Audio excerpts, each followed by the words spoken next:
Hello, Darren. George, thank you for your time today. How's it going there? Oh, we're sneaking by. Now, I had the pleasure of seeing you 2 weeks ago in New York, and before the show, you gave a check to the Leukemia and Lymphoma Society, which is very generous of you. How did you first get involved with that cause? People in our organization, got me connected with them a couple of years back.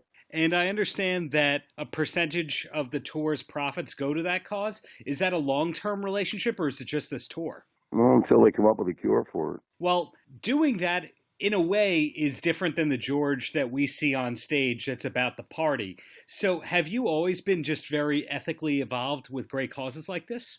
Well, who hasn't?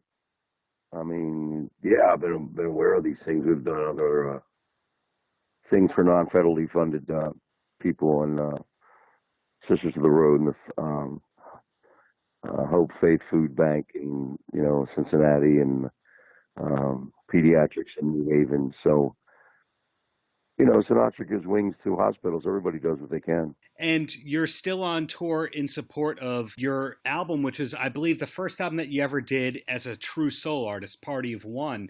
Was that an enjoyable experience just putting yourself out there like that? And not really. I'm not accustomed to that sort of thing. I've been playing with a band for 40 years, so more than that, actually. So it was kind of strange. It was a bit of a struggle.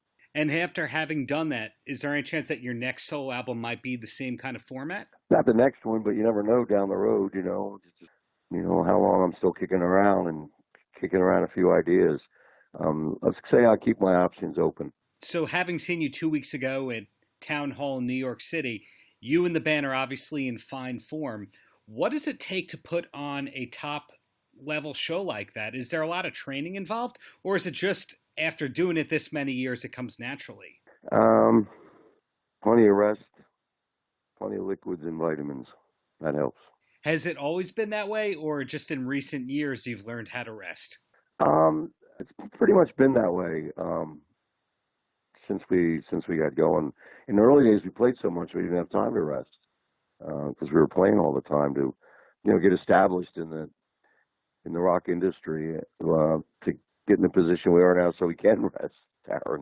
Right, and I believe you have over 8,000 live shows as a band logged, and a lot of artists just used to tour because it was in support of an album, but I get the vibe that you guys knew all along that you were going to be having a long career as artists on the road, meaning making your living that way. When did it start to turn around that you realized the importance of touring for the sake of earning a living? When the records stopped selling as much, like everybody else. The industry's turned around now that pretty much,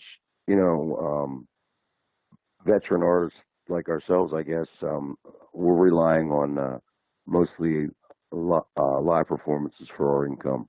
But you guys notably do carry full production, which a lot of bands don't in your position. So when did you properly upgrade the show so that you had your own lights and sound? Oh, years ago, as soon as we could afford it. Sure. And are you the same way in terms of a recording setup? Do you have your own studio at this point? No, I don't do that. I don't bring my work at home. I don't take my home into the work. And then another thing that's notable about you is I think you're the first famous person from Delaware. Would you agree with that one? No. Many famous people came there. Dallas Green was the first person to manage the Philadelphia Phillies to a world championship. Randy White won the MVP for the Super Bowl. Academy Award nominee actress Elizabeth Shue came from there. Cisco Houston, it was Woody Guthrie's sidekick and a recording artist back in the 40s, I believe. There's been a few of us. But at least you came decades before Joe Biden. Well, it's a small state there, and how many people, how many famous people can we have? It's the second smallest state. Well, you do have Joe Biden and Aubrey Plaza flying the flag high, so that's where I was coming from with that one. But how did you become a Mets fan, being from Delaware? Joe Biden's from Scranton. He's not from Delaware. He's from Pennsylvania. Ah, my bad on that one. So how did you become a Mets fan, being from Delaware? Well, they lost all the time. Every team I was on when I was a kid, Little League, where we lost all the time too. And I started getting into baseball in '62 when the Mets came around. And do you know that 1962 Mets set the all-time record that still stands for most losses in a season, 120. and the Yankees won the World Championship, and the Mets outdrew the Yankees that year. So what do you think of that? Well, the It's Destroyers because do have that. Darren, it's because most people in the world can relate to losers more than they can winners, because most people are not champions like Mickey Mantle. There's probably more people like, Ed Kranepool or Chamsky or Mookie Wilson than there are Joe DiMaggios. So I just struggled to be a mediocre player, and just a regular guy. So the Mets were a natural attraction to me. But notably, you do have that baseball jersey designed for the Destroyers. I assume that's the product of being a longtime baseball fan. No, not really. Someone else came up with that. That wasn't my idea. It just stuck over the years, So I don't know. And then also on the merchandising end, you've had a signature guitar through Epiphone for a while. Is anything happening on that end? What do you mean? Well, sometimes people do reissues or upgrades when they change the gear or the setup of the guitar. Yeah, some people do that. I'm not quite sure what I mean. What I'm understanding what you're saying. Well, you do have the White Fang on the market. I assume it's still on the market? I hope so. I'll check it out. Is White Fang still on the market? Yes, it is.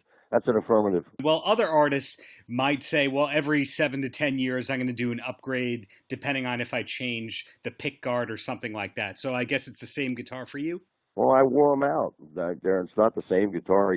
Guitars wear out after a while too.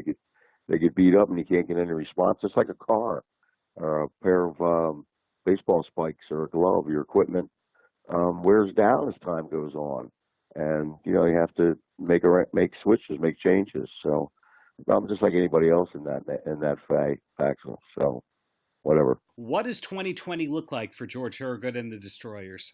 Well, first I got to get through 2019. It looks like we should be active next year as well.